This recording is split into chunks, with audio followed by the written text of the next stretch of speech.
Dan, thank you Hello. for thank you for joining us, brother. I am so excited to be with you guys. It's gonna be a great conversation.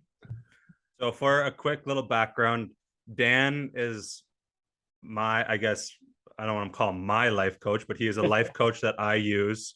I've been using, I think, for over the last 2 years, sort of right when COVID started, and I remember calling Dan um like a lost sort of puppy and Like a in little bit tears of too. Like, please He tell me was you're just crying. bawling we and kind of got to that point. Like I called him and I was really unsure of what my future was looking like. I knew Yeah. kids were in the future with my now wife, and a lot of uncertainty with hockey, and um, it was just a tough time for me. And I kind of got Dan's number through a teammate, and then made that call, and it's kind of been not smooth sailing ever since, but a learning process. And I call Dan a very good friend now, and a pillar that I can lean on. And we have some good conversations, sometimes get a little silly in there too. So it means a lot for you to be on right now, Dan, and I appreciate it.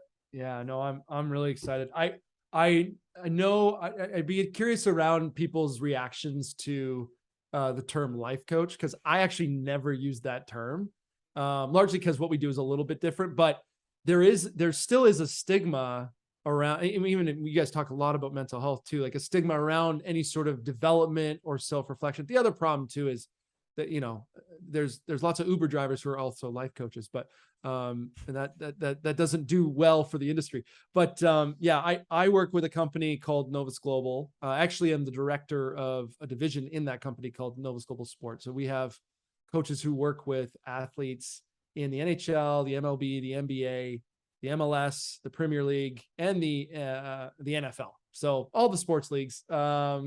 And then our company is based in LA, and we work with lots of different corporate organizations. And that's where I came from. I did corporate work first, and then branched off into sports because I have a bit of a sports background. So we call ourselves performance coaches in the sports space. In the corporate space, we call ourselves executive coaches. And every once in a while, somebody will say, "You're a life coach." I'm like, "Yes."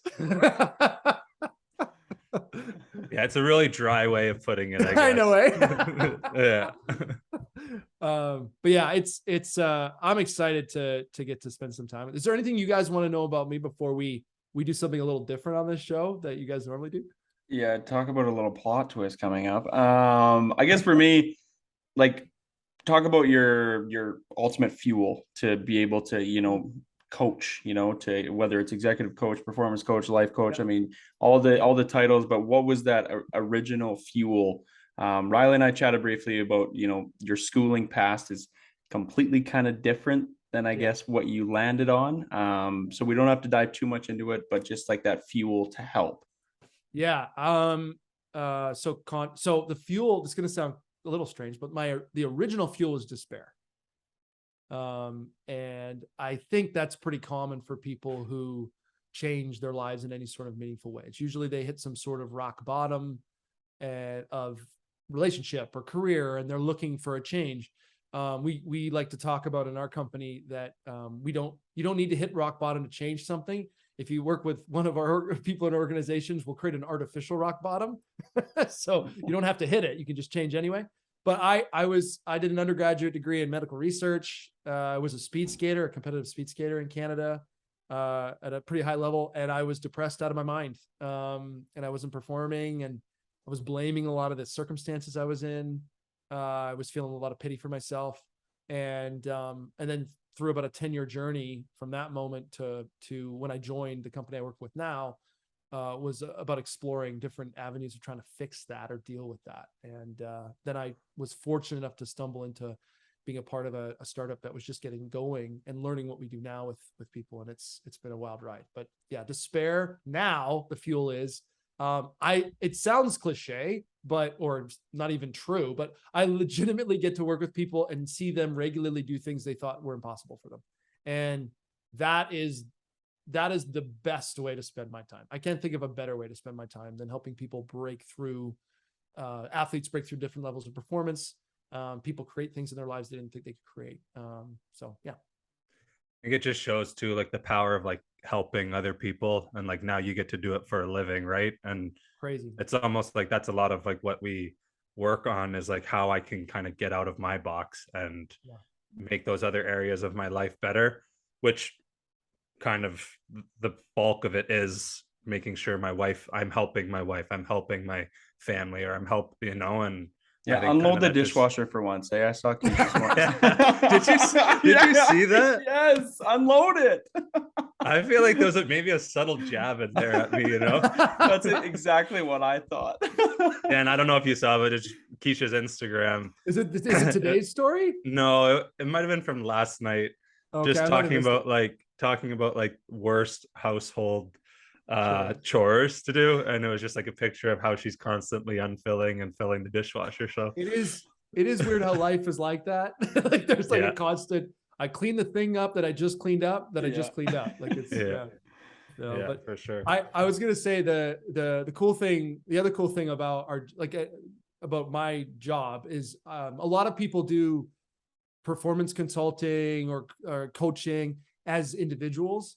I work in a team and I lead a team of 7 in the sports space, but work on a team of 60, and we doubled in size every year. So the power of community and what that does for growth and what that does for health. And you guys are an example of that. Like there's not one host, there's 2, and you're creating a community here of listeners and people who care about the stories of people at all levels of performance, and to see the commonalities and how you can help themselves. So How often do you see it in like I mean, I guess it would be more in the corporate world probably, because usually I feel like athletes are coming to you knowing that they need a little bit of guidance, but like in the corporate world, being like where people are like, I never really thought something like this would be like helpful, like, or yeah. kind of like questioning it if it's like a group sort of thing.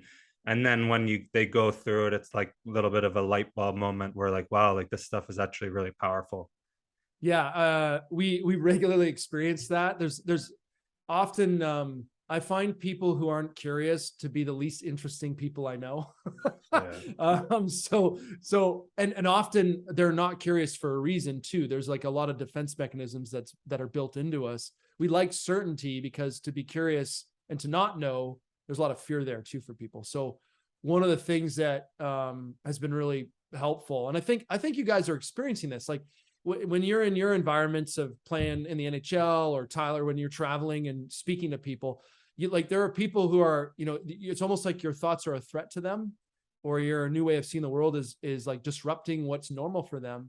And I find there's always one or two or a group of people in an organization who knows that that's the next step to finding a new level of performance or a new satisfaction in their life or a new goal.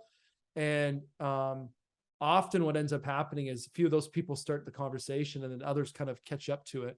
And sometimes, we joke that what we do at Novus is like whiskey. It's like you either love it or you hate it. And some people we're not for everybody. We haven't worked with every athlete I've met. Excuse me. But I think that the big takeaway for us is like, we just believe that people are regularly getting in their own way and they don't know it. Sorry, guys. And disrupting, yeah, like you're kind of along the line of like disrupting that pattern or that routine that they're in is too uncomfortable, or almost can seem inconvenient in the fact that breaking a routine is opposite of what they probably think is going to help them.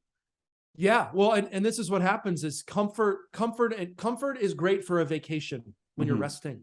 It's not good for the rest of your life. Wearing sweatpants every day, as I did, as many of you did during COVID, and Riley was playing hockey, but right, like when we were all trapped in our houses, like you could see it psychologically beginning to affect you, right? Or you're like, and so some of us got off the couch and like, I'm going to get a 6-pack during COVID, but most people didn't do that. They went and got a 6-pack, like they went to the store and got one, right? So that, and you're right, like there's a interesting tension between, we need comfort in our lives, but growth, we also crave growth. And so whenever there's a conversation in a company or with an athlete, one of the things that people don't realize is and this is something I've talked with Riley a lot about, we are regularly underestimating what we're capable of. and we're regularly underestimating what others are capable of. And we kind of live in that co-conspiratorial environment. And then suddenly somebody comes in and kind of pokes at it, and it disrupts the equilibrium, and everyone freaks out. And then a few people go, they're right. Like, what else could we go after and expand our life? And so, and what's interesting actually is you guys are both examples of that. Whether it's by tragedy or by choice.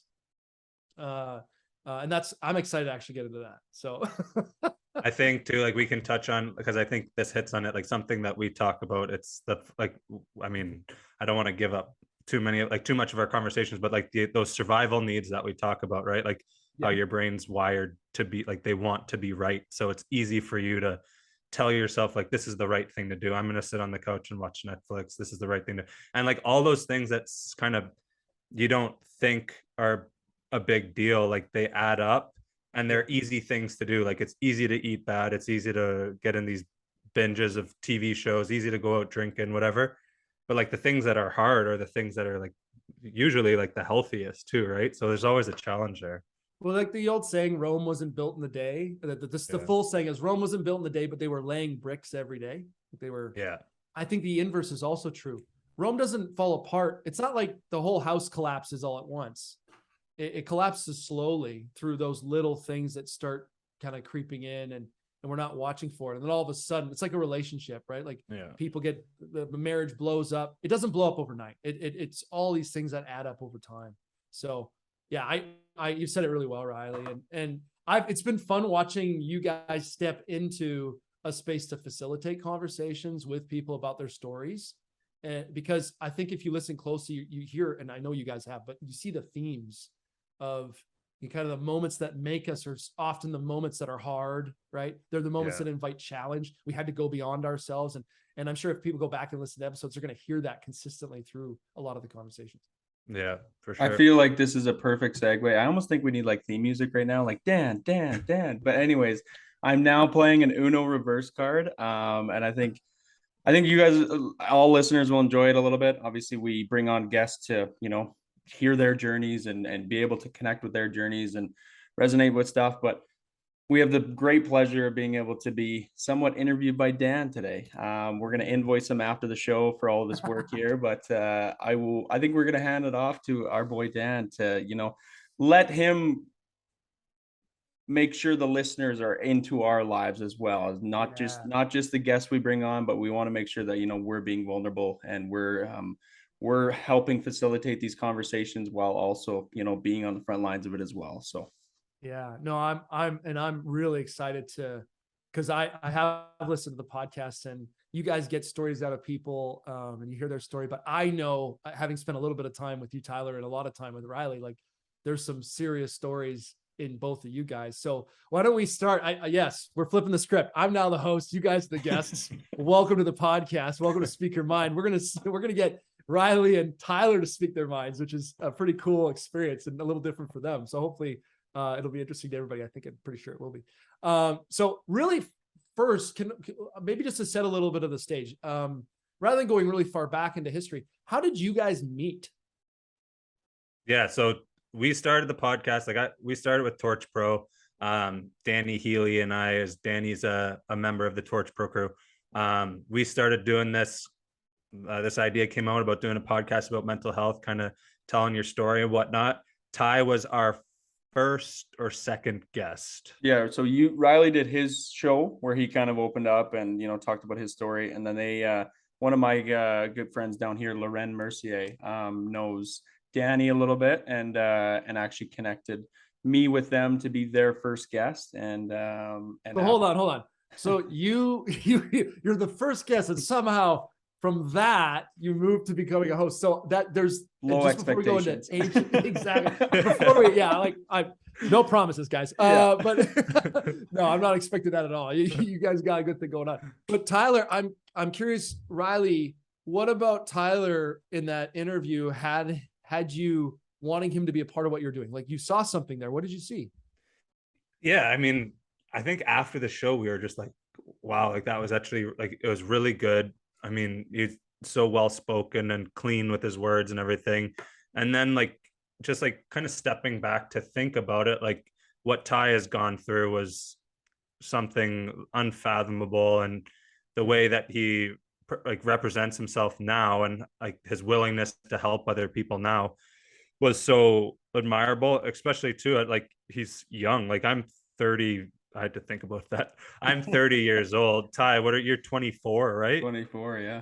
So like just at such a young age, and it was cool for me to think about like all the boxes we could check, right? Like I have essentially what I dreamed of. Like this is my dream life, but I'm still dealing with these issues, and that's okay because that's my own personal experience, and each person has their own personal experience. And then Ty has dealt with something so traumatic, and I think it was just really important to make sure we were like conveying to everybody that like it's okay. It doesn't matter if you're very successful in the public's eye, or if you're down in the dumps because you don't think you're good enough, or you've experienced something that it's just kind of terrible.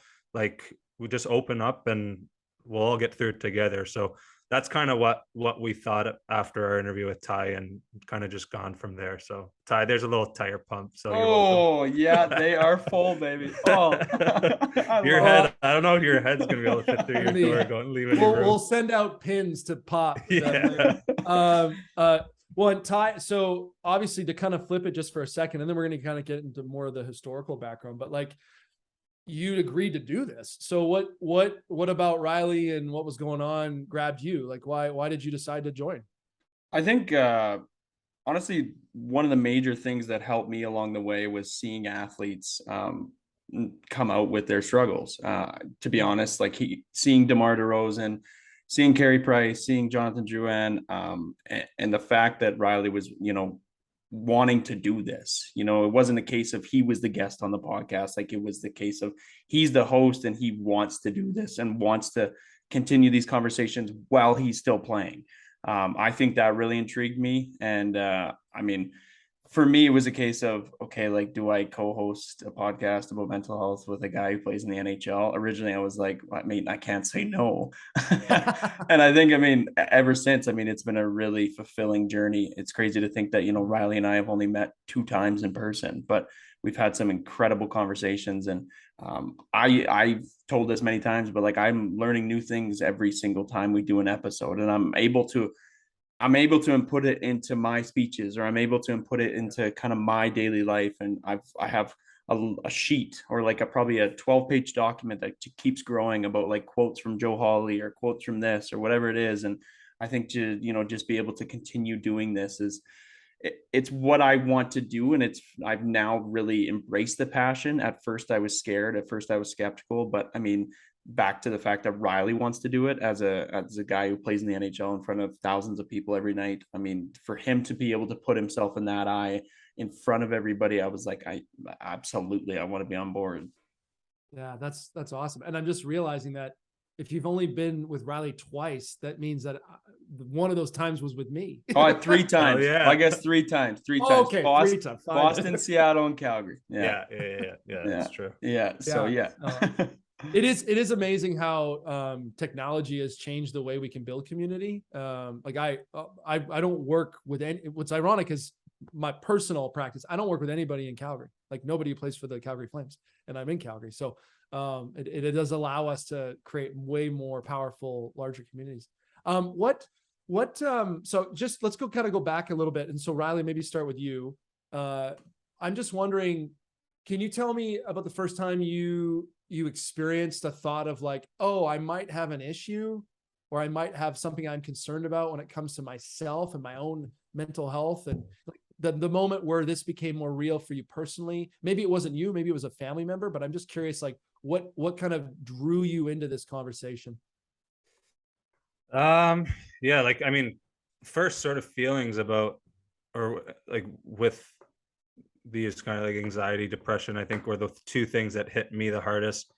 Like it goes back to when I first, even like when I went away to school, I went away to college, and this first time leaving home, and it was really, really difficult for me. And people chalk that up as homesickness, right? But like those really are just feelings of anxiety and panic, and like you're in an unfamiliar, fear, unfamiliar territory. I went from being I'm playing junior B in my hometown where my buddies could come watch me. I was playing with my friends that I grew up with. I lived at home. Like everything was just simple. And you go away and then it's a life change. So that was intimidating. I ended up getting through it, but not really chalking anything up towards it. And then when I turned pro was another sort of life-changing transition where I started getting more feelings like this. And I did a lot of like, I don't want to say masking through drinking but like I just sort of dealt with those feelings. And then when I had the chance to shut it all off, whether it was through hockey or through drinking or through any kind of just that hockey lifestyle, I would lean on it hard and I would kind of end up doing things that I wasn't really like proud of looking back on it. Yeah. Um, and then yeah, like I got in trouble like 3 times, 3 years in a row. I'd gotten in trouble with alcohol related things, and then the last one was when I turned pro with the Red Wings, and um, it kind of took me back a few steps, and it was actually just kind of scary having to present that to the team and knowing that the ball was in their court, they could kind of do whatever with me now. That sort of really made me feel like, hey, maybe there's something going on here. Maybe I have to sort of figure some things out. And then since then, it was kind of like a 6, 7, even till now, it was just a process of just figuring out what works for me, what doesn't work for me, and having the tools kind of prepared to be able to battle through those.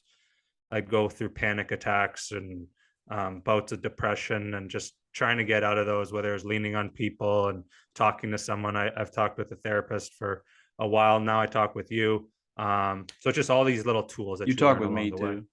Talk with Ty. It's honestly, the podcast is a little bit of just it's therapeutic therapy that's out Yeah. there, 100%. Yeah. So yeah, it's kind of just been an ongoing. I think that's a good thing to understand too. Like it's not a, you see it in the media, it's a lot of people portray it as a 1 day fix or like a pill you can take and then it's all gone, and it's just every day is sunshine and rainbows. But there's a lot of tools you got to learn and a lot of things you got to deal with and a lot of lessons you got to learn in order for things to kind of work out your way. And yeah. I love what you said about I love, first of all, I've had a therapist. I love therapy, and what's interesting is like people come to us and they're kind of confused. They're like, because even when we started working together, it's like, am I here to fix what's wrong or am I here to increase my performance? And it's like, well, both, but there are certain people to talk to about certain conversations. And I think it's important to reiterate that, like, sometimes your best friend can be your best therapist, and sometimes they are definitely not your best therapist, right? So, Yeah. and that's one of those things. But right, for your story too, I'm curious, like, how much did, so what you said reminded me of a quote from someone who I work with as a coach, and she's incredible. And she said that distraction is often a sign of despair. Yeah. And I think we've talked about this before. Yeah. And I'm just curious, like, when you look at your own story in the league, before you got to the league, and even other players that you've seen, and we don't have to talk about names, but maybe even some people on the podcast, like, do you think that's true? Does that hold true that distraction is a sign of despair when it comes to some of these conversations? For sure. I think the distraction piece of it is kind of like dangerous, especially when you talk with athletes who like maybe things aren't going well in their life, but then they just become focused on their sport. And I think in athletics too, like substance abuse can be a distraction too. So I think just though, like when the sport isn't going well though, and then now you don't have a distraction that is like positive, there, it just, for me, like I tried to do that. I tried to distract myself with hockey because I knew I wasn't really feeling well. And then I drink a lot. And then the 1 year I had it in Detroit where I went 79 games without scoring a goal. And I was a first round pick. And before that, I was kind of taking steps up to being a more relied on player. And then that season happened. And I was like, okay, well, now like I don't have anything I truly like care about or am rooted in. And that was really hard for me. And that was that was a learning process for me. And that's kind of when I started learning a lot of these tools. So the distraction piece, yeah, you see it a lot in sports and it can be dangerous. So I think that's why it's so important to have your life together away from the game.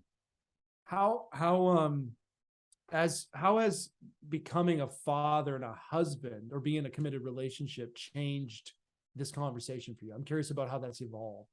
Yeah, I mean, it's such a perspective changer. I mean, everyone always says like you have a tough game, you can go home and you see your child smiling at you, not caring at all what happened at the arena or the playing field, whatever. And then even like he could be smiling, he could be angry, but he needs you. And I think that part of it, like feeling wanted and knowing that I have a greater role, has definitely turned some lights on for me.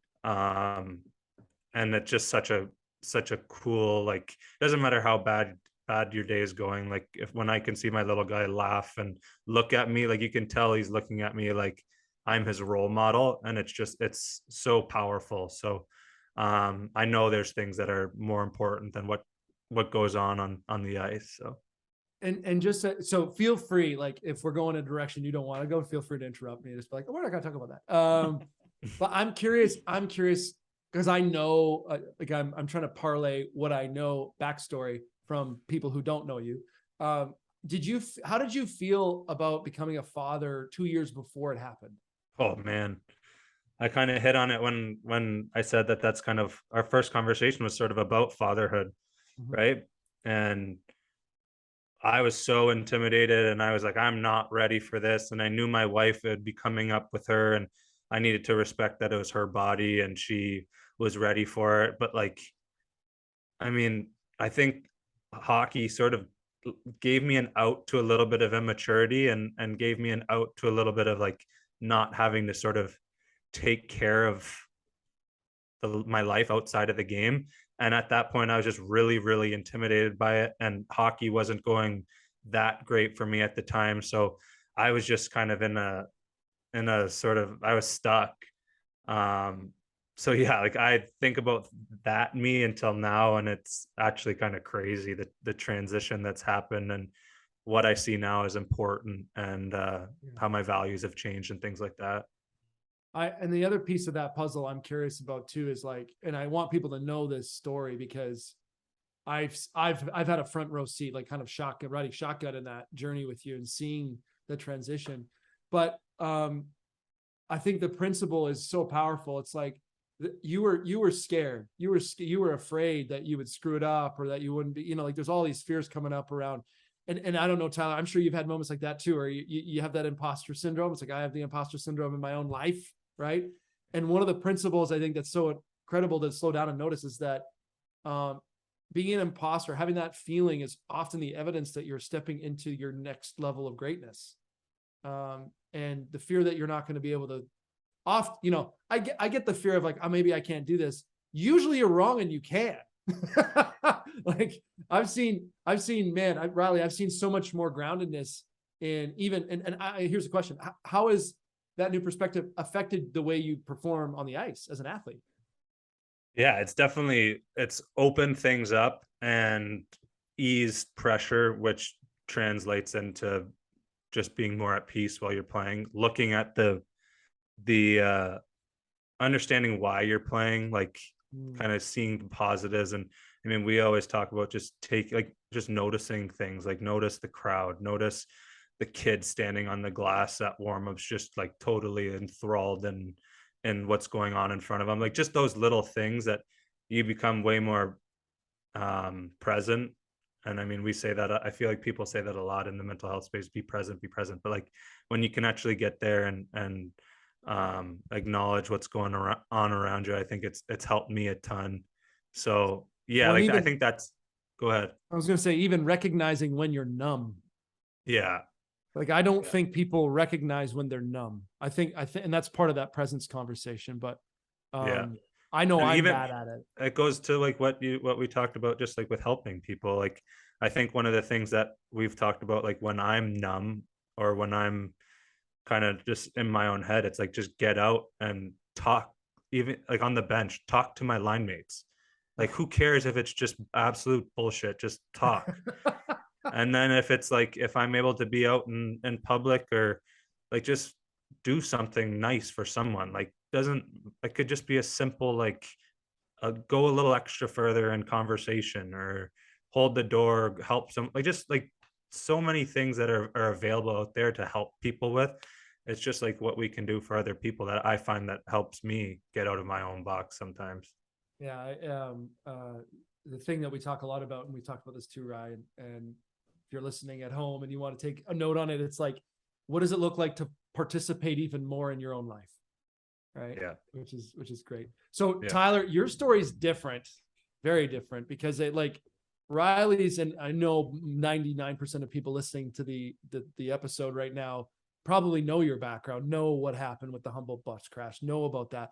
But it's like Riley's story is a little bit more like he progressed his way through these learnings, whereas it feels like, and tell me if I'm wrong, I'm wondering if this is the case, like it almost got pushed into you really like abruptly in the form of an accident. Like there was something tragic that happened that probably, I don't know, did it awaken new conversations, or were you always kind of interested in these things before that happened? Oh, I had no interest. Yeah. Like it was definitely a case of, when I look back, I just didn't understand mental health. I mean, I didn't understand the complexity of it. And I think that's okay. It wasn't like it, Yeah. let's be honest, like You were a 20, kid playing hockey. yeah, 2017. I mean, that wasn't a conversation. Like it just was never the case. And it was nobody's fault. At the end of the day, there was nobody in my life's fault. But now am I obviously happy with the progress we've made? Yes, absolutely. But at the time, I mean, I just wanted to play hockey. I just kind of wanted to just do my thing. I just wanted to make people happy. I just wanted to make people laugh. And I mean, I look back and it's like, yeah, I did Movember in like 2015, 2016, 2017 for men's mental health, not understanding like what really went into men's mental health. Like I can look back on my Movember, and it was like in 2016, I think I raised like $160 for my grandma and mom and cousins and all this. And it was for men's mental health. But like, I mean, I had no idea, like I said, the complexity, the layers of it, or just the magnitude in general. Yeah. Can we go real deep? Yes. You up for it? I am curious about, so we talked about despair and distraction. Like distraction is a form of despair, and despair and grief are cousins. And I think we talked a little bit about this at dinner, even when we hung out a couple months ago. But I'm curious, like how has gone through a traumatic experience where there's a crap ton of grief in your life. What did that begin to? What questions maybe did you begin to ask, or what did that kind of set? And I'm not that you're on a journey, right? So like where did that kind of point your ship after? Well, like until I really started to embrace that I needed to do something for myself and I needed to take care of myself. I mean, I had no desire to embark on a journey. I had no desire to, put my work boots on, like we say, for physical health and go to work for my mental health. I really just had no desire. And how long did it take you? How long? You said it took a while. Yeah, like I would say probably, I mean, 9 months. Like after the accident. Yeah, 8 or 9 months, because as soon as it was so physical health dominant, and it was so, I need to heal this, I need to heal this. And I don't know if I directly had this thought, but I mean, if I reflect back now, it's a case of, I was thinking that if I heal mentally, or if I heal physically, like my mental and emotional will follow. And even for so long after the crash, I mean, I would sit on the couch, wait for my next physiotherapist appointment, and like I would be kicking myself for not crying. I would be in pieces mentally, because I feel as though that I should be crying about this. And for some reason I had no idea. There was times in the hospital, obviously tears were shed, but once I got back home after 13 days in the hospital, I mean, there were so many moments where I was like, I should be fucking bawling my eyes out right now. Like, what is wrong with me? Like, what is happening? And I mean, while this was going on, I was just completely consuming myself with just like the survivor's guilt questions. Yeah. Like it was Why just me? a case, yeah, why us? Why me? Why am I still here? Like there were so many amazing people that we lost that day that deserve to be here. I was thinking to myself that I don't offer as much as everybody that we lost. Like, why am I still here? And I think that just I was in a constant spiral of asking myself these unanswerable questions and just consuming myself with it. And I mean, I'm not going down a good journey, because then while I was doing this, like I always I don't know if this even makes sense, but I now kind of know the difference between staying distracted and keeping busy. Like I was just like I was in such a mode of wanting to distract myself, and I had no idea how to embark. I had no idea like how to, put my right foot forward on that journey. What was the pivot point? Like what made that 8-month marker change for you? So I went back to Humboldt after all my physical injuries, healed and everything. And once I got to Humboldt, I I thought I prepared myself mentally and emotionally. I didn't. Going back into that, that billet house and going back into that dressing room, that community, I mean, just everything about it. I knew that there was only going to be two faces in that dressing room that, I guess I wanted to see. Obviously, I knew that there was graduating players from that team that wouldn't have been there that next year anyways. But I mean, I look around the room and it's like I want to see so many other faces. And no knock to the new team. I mean, I still have good relationships with a lot of those players. But then I was in this mode where it's like I have to do this. Like I need to play for everybody that we lost. And originally, I mean, I just wanted to do that. That was my only mission. I just wanted to play for every single, family member, every single person that we lost, every single member that was affected from the 29 families. That was my only mission. And once I started to understand that, I wasn't moving forward in any way, I would go into the rink and I was kind of in this monotonous routine. I'm just like, this is not fun anymore. Like I want the culture back. I want the dressing room back. Like this used to be my home. Like this was my second home. And once I kind of started to understand that for the first time, I actually, I guess, put myself first. And I texted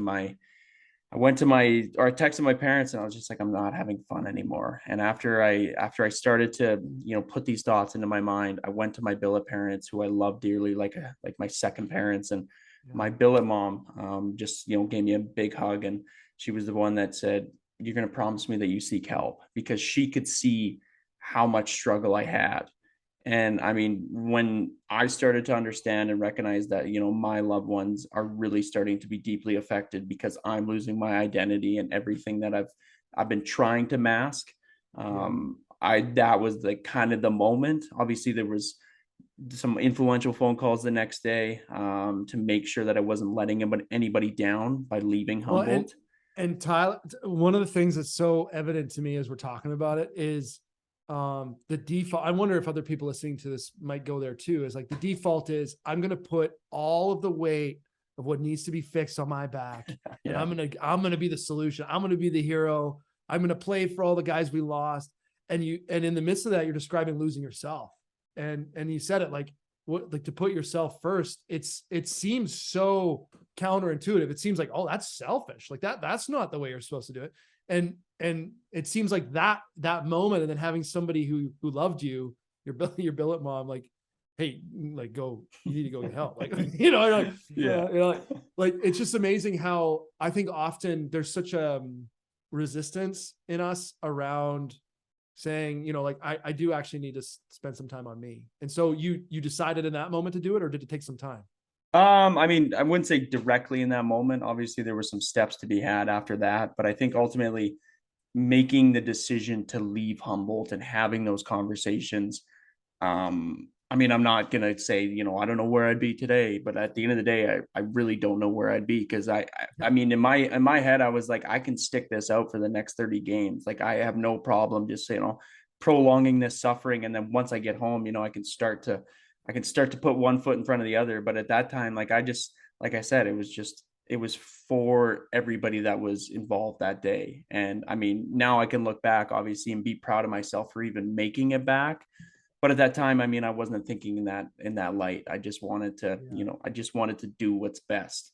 And I think, to answer your question, there was some more steps to be taken.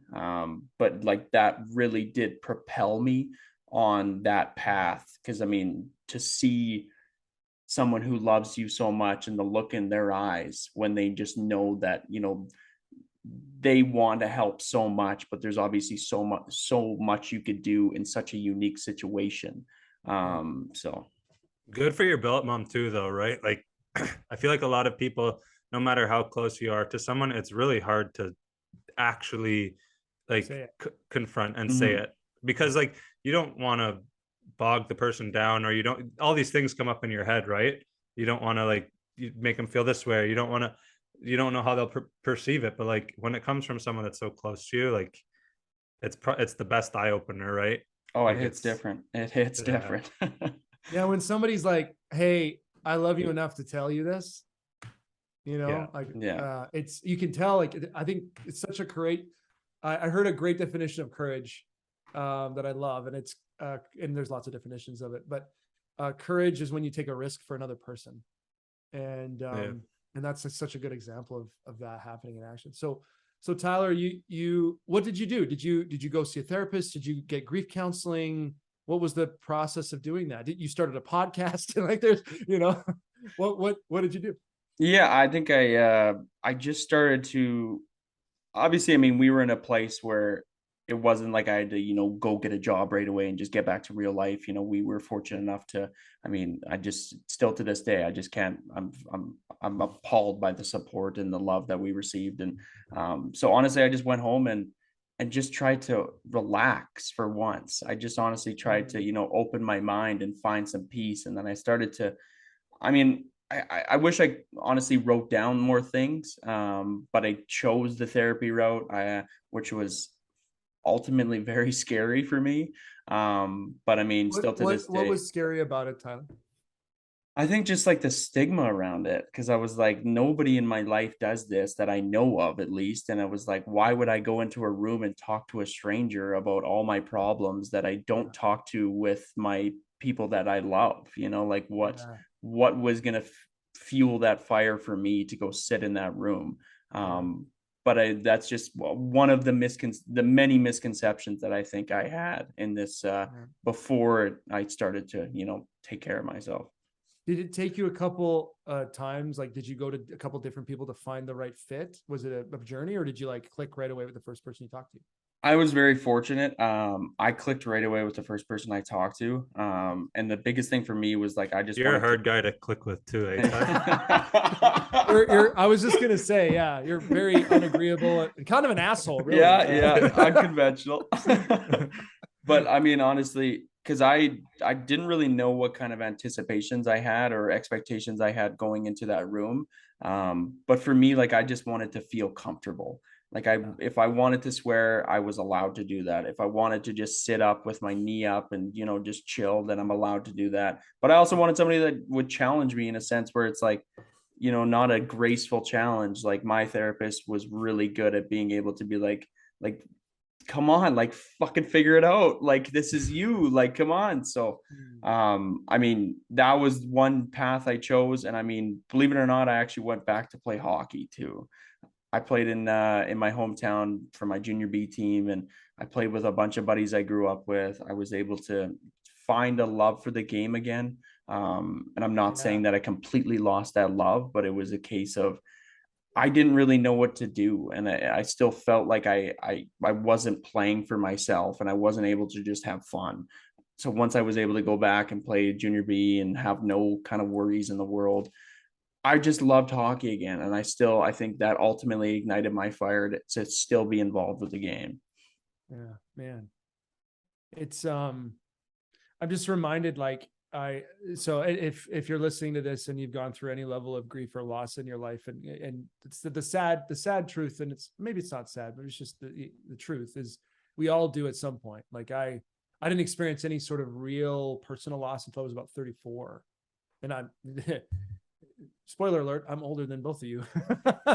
um, but I just remember feeling, and it was the loss of my mom, and I'm coming up on her anniversary of losing her 2 weeks from now, and every time around that year, or every time around that time of the year, I feel like the memories in my body, the angst, the desire to distract myself, to pull away, to not sit with somebody and just admit that, like I want to feel good right now. I want to avoid grieving. I want to avoid despair in those moments. And I'm curious, like, how many it's been.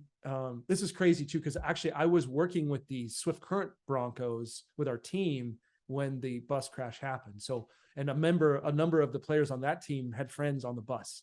And it was kind of crazy that I ended up getting connected to you, Tyler, and getting to know you, because I got to experience that through the eyes of teammates, former teammates, and friends of guys who were involved. And I'm curious, like, as time has progressed, what have you learned about your own grief or grief in general as the years have gone? It's been 4 years. It's 5 years now. Yeah, I guess 4.5. Yeah. So yeah, next April will be 5 years. So I've learned that grief is it's very wavy, if that makes any sense. It's Yeah. yeah, I mean, originally I didn't really know how to go about it just because in our situation, and I'm not diminishing obviously anybody else's situation, but it was unique in the sense that I wanted to be able to grieve like each individual, separately. And I wanted to make sure that I'm doing my best to honor everybody. And that's it's obviously a very challenging thing. And I think now for me, I've just learned to embrace the fact that I'm allowed to look up through my sunroof and talk to my people. I'm allowed to just like have a conversation essentially with myself, but just be like, like how we doing? Like I miss you. And I'm also allowed to just embrace the fact that when for some reason it's something with bunnies, like as weird as this may sound, I just find that every time I need it, I mean, there's a bunny just waiting outside somewhere, or like even birds. Like it's fucking weird, and but like that's the thing about grief is like you just like don't know what you're gonna embrace, and you don't know like what you're gonna really rely on. I guess I've found. And for me, I mean, animals has been a big thing. I got a tattoo of 16 birds on my left collarbone, and even something like that, it's like who knows if that's like a sign at all. And I know for so long, I think a lot of people with grief will long for signs. And I really longed for signs in the sense where I was almost like forcing it. Like I was like, I need something now. But I was in no mindset to be able to embrace that sign once it actually just naturally came. And I remember at my first sign, I was just like, oh my God, like I wasn't waiting for this, but it feels so weird, but also just really powerful and really reassuring. And I think it's a constant everyday battle with grief. And I think that's there's been a lot of like little things that I've started to lean on, and I've started to be like, okay, like I'm allowed to do this, like I can do this, and I can listen to this song with a new meaning and all that. I that's amazing, man. Like there's so much good in what you just said, and so many pieces to it too. I in my own journey and of this too, it's been an experience of understanding that grief and gratitude are kind of on the same coin. Like there's like this strange sort of, I'm not very thankful for things I don't grieve. Mm-hmm. Like and like I make the trade back anytime, right? Like we would, and I'm sure you would too. So that's the context that kind of brought you guys here. And that's why you were the first guest, right? Like, it's like, oh yeah, who should we get on? Probably the kid who went through that experience. He probably has some stuff to talk about, right? Like, which, and for, I'm assuming people know, but maybe they don't. Like, Tyler, you spend your time traveling across North America. I don't know if you've gone global yet, but like speaking and talking about this to crowds. And I think when we met, I remember that wasn't something you had done earlier either. It was just like something you started doing. Is that right? Yeah, I tell this to everybody. I'm a terrible self-promoter, so it's more of a case of now it's just like if somebody's, at the door and they want I'll do it for you. Just tell us that I'll repeat it. Yeah, so once again, I mean, that's nothing I ever anticipated. Even this podcast, like everything I'm kind of doing now is nothing I ever thought I'd be doing or never anticipated. But you said it perfectly, the community aspect. I really just enjoy now like having these communities around obviously a topic that is very uncomfortable for a lot of people. Yeah. Well, and when it's what's cool is like when you guys, the two of you particularly, like when you take a stand, other people can stand with you, and it only takes one, really, right? And Riley, I think about just so I don't know if you remember, Riley. Do you remember talking about this podcast idea like a couple years ago? The origin. Really? I don't know. You might have to. Because you might not. Yeah, not totally. I remember a conversation. This is like early when we first started working together. And I remember a conversation around your desire to have a larger impact in the mental health space. I just remember you talking about that. And that led you to some of the things with TorchPro. But I remember asking you some random question. It wasn't even that, like, it wasn't profound or anything. And you're like, I've always wanted to do a podcast. I'm like, oh, why not that?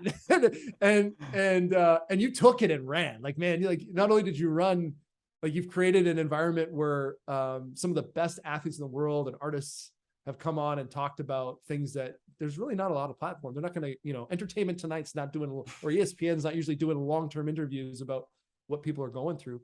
How, a couple things. What is the most, for both of you, what's the thing you're the most proudest so far that you guys have done in the podcast? Or maybe there's an episode or a guest or a conversation that you're like, man, like that, you know, toot your own horns a little bit.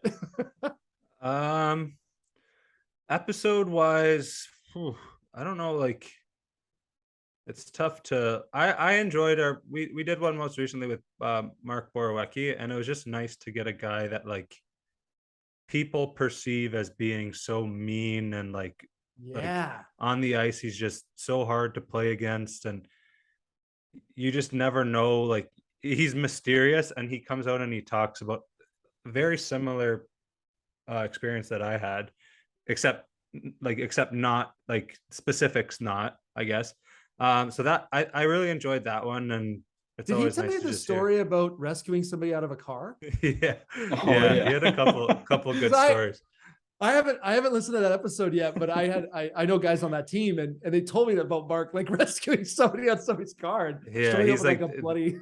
yeah, that he had that one, and then he had one where he saved he like a lady got like mugged or something, and or no, someone got mugged, or a guy was robbing something from a car or something, and he like tracked the guy down and got the stuff back. And I just loved it because he just acts on instincts, and he's a very moral person, and I can respect that. So, but I think the best story or the best experience that I've had just regarding the podcast was our last game in Seattle. I've usually the last one out of the locker room, just taking my time, and I drove my car out, and last game usually people are waiting for autographs and whatnot, and there was still like a group of like 10 or 12 people, and I was like, in my head, I don't give myself credit. I'm just like, why are these people waiting for me? Like they can't be waiting for my signature. Yeah. And I stopped, and like as soon as I rolled the window down, there's just a bunch of like girls probably in their 20s or so, and they're like, Riley, like, oh, we were waiting for you, whatever, can you sign this, whatever, like, we love your podcast. One girl chimes in, was like, your podcast actually led me to go back to therapy.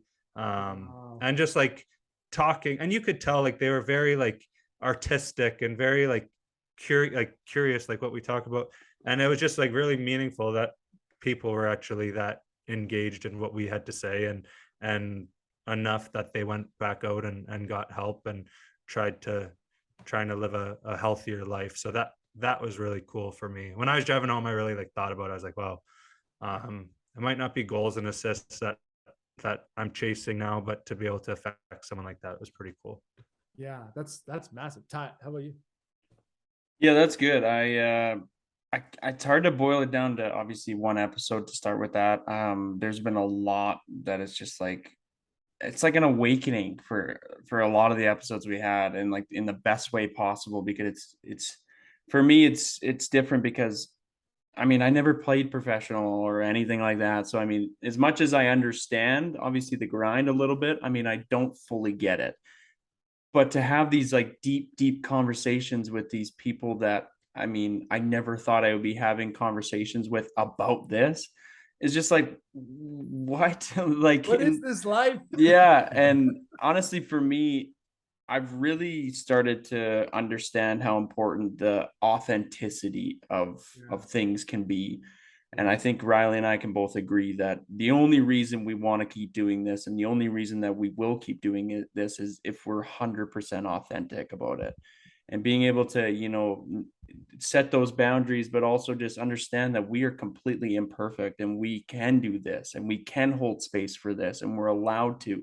I mean, to be honest, I rushed here from work, and I hit traffic, and I was so pissed off.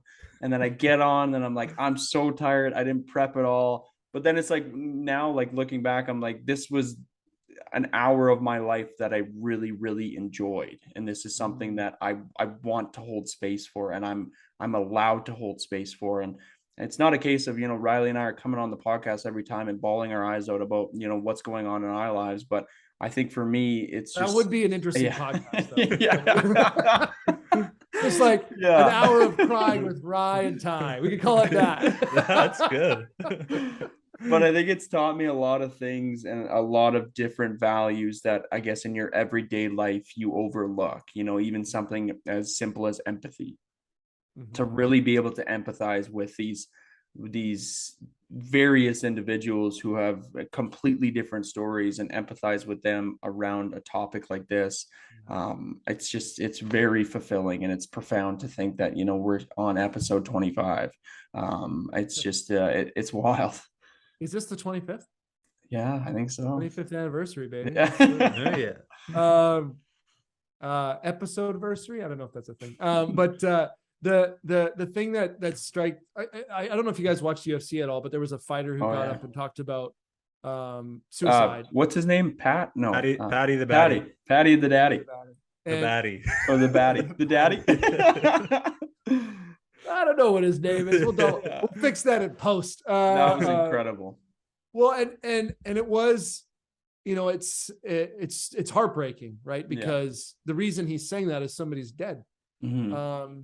And at the same time, like, I think there's something about men particularly standing up and courageously saying, like, this is, and you guys are doing this, like, this conversation matters. And not only does the conversation matters, we need to be having it together. And I know as someone who's tempted, like, it's so easy to be tempted to hold it in and I just got to deal with this on my own. And, I've started to recognize that when I meet somebody who appears to be very strong, usually that's a sign of weakness. Yeah. It's the opposite of what you think it is. Yeah. And I guess just kind of as in the last few minutes we got together, what is your guys's, and you might have already given this answer in many ways, Riley, with what you said, but as you guys look forward to new episodes coming out and what you guys are recording right now, what do you hope is going to happen? What effect or what results do you want to see happen with this thing as you move forward? It's tough. Like, I don't know. My hope is that, like, with people listening, like, you understand that who you think has like this massive platform and who you think has like everything that they want or that they've dreamed of and that they've worked for, they still have their problems, and they still have days that they don't feel good or they feel depressed, and it's kind of inevitable, and you don't know when those days are. So when you can do something, I mean, it sounds cliche, but when you can be kind and you can do something nice for other people and you can go out of your way to make someone feel a little more welcome or whatever it is, like, that can go so far. And it doesn't matter who it is. Like, you could, I just, for me, I don't think people give them the benefit of the doubt. And I just would love people to listen and just know that, like, we're all in this together, and it's okay to just have shit days, just wake up and, I mean, make your bed and go from there. I don't know. Like, it's tough to really put it into words, but just I just want people to be kind to each other, really. I can see you judging yourself. I can see you judging yourself as you're saying it. You're doing great, Riley. As dorky as it sounds, I just want people to, you just see, like, I don't know, it's just so easy to access, like to be compared to other people or to compare yourself. And I don't know, a lot of that is just kind of your brain working in ways that shouldn't. There's and Tyler, I want to ask you the same question in a second. There's a book that I just recently heard about, and there's lots of books that talk about things like this, but it's on happiness, and it's written by a guy who teaches happiness at Harvard, which is an interesting course. That there's a course at Harvard on happiness. It's called From Strength to Strength, and it's a book about it's I think it's 2022. It just came out, but I just reminded of that because you were just talking about like how we define success. And often we define success, especially when you're young, we define success through platform, through money, through material. And I think when you go through experiences of loss or struggle, you begin to realize that a lot of that is peripheral. It's not core. It's not like what really leads to a meaningful life. And so that book talks about that. And that's why I was reminded of it. Yeah. But Tyler, for you, man, like you joined this, you know, you're the rookie. You came in one episode late. You know, episode 2, you started, you're the guest, the first one. So obviously impressed, but like you joined us and like, what do you, as you think about the future, what do you hope happens with it? And what kind of impact do you want to see this have in the future? Yeah, that's a good question. For everybody that knows me, I'm not like the biggest goal setter in the entire world. Obviously I have dreams, I have aspirations, I have, you know, I guess life goals, but for the most part, I'm very much of a day by day person. And I think honestly, just to help reiterate the fact that we are literally all made of strength, but also struggle, is something that I really rely on. And I hope that, I mean, we've said it multiple times, but like for me, it's not a case of I need a message back or feedback after every single episode. Because at the end of the day, like this is something that really helps me as well. And this is, like we said, this is therapeutic for me, and this is a part of my growth. And I think to make sure that people know that this isn't a battle to ultimately be won. You know, we can get through this together, and we can create this community and create this environment. And I think that's the kind of the main thing with Speak Your Mind, is to help create a community that people just make sure that they know that they can just embrace who they are. Yeah, I can't really pinpoint it to one thing. I'm happy to, like I've said from the start, just happy to be a part of a puzzle. So yeah, it's been amazing. Yeah. I just had my son walk into the office. Oh. I'll be done in a few minutes. Yeah, go ahead. I'm sorry, guys. I should have locked the door. Did he just say, "Can I have some ice cream?" And you said, "Yeah, go ahead." That's kind of like what I heard. Yeah. Did I have some ice cream? Yeah, whatever. Eat whatever you want. I don't care. Yeah. No, he asked about PlayStation. Nice. Which is great. That's fun. I please leave that in the episode. That'll be great. Yeah. Or you walk upstairs, he's playing Grand Theft Auto while eating ice cream. Yeah, eating ice cream. I think the thing that I walk away with from this conversation with you guys excited about is like we're only at the beginning of, and we talk about it being almost like sort of those battle terms, like where like there's a battle to be fought. And I actually think what you guys are doing is you're creating a space for oxygen to be breathed, like for someone to slow down. And like, it's almost like a meadow. It's like, you know, we don't need to be at war with ourselves. We can share this together. And by doing so, we're going to grow and create more beautiful things out of it. And there will be tough times in battle and that too. But I when I think about both of you, and what you care about, it's people. And it's so evident to me from afar and then up close that that's what you guys value more than anything. So I just want to thank you for being willing to share your stories on your own show, which is a little strange. Are you giving us the reins back? I'm gonna go. Boys. Yeah. Should this we should almost make this like a monthly thing, you know? Like if we get good feedback, we'll see. People gotta like, no, that was the worst episode. People gotta gauge how they like Dan, and then we'll go from there. When Dan and I were talking about this episode, we were like, it's just like the interview in Step Brothers. Yeah. How about we interview you? Yeah. Oh, I know that whole scene. So Yeah. But Dan, thank you. I mean, this is awesome. And I knew you would do a good job at asking hard-hitting questions like all of our talks. And once again, I appreciate everything that you do for me and Keish and my sister, everyone. So yeah, you're really important to us. So well, I've met you twice and I love you. So so honestly, I love you too, man. Thank you so much for coming on. Like I kind of said when we transitioned over to you hosting, I think it's very beneficial as host to also be able to do the opposite. And I think, you know, having these conversations is it's something that we like to do, as you know, even for me, I mean, it's hesitant at time to do it, but thank you for, you know, creating a space for us to, you know, give our listeners a little bit different than what they normally hear.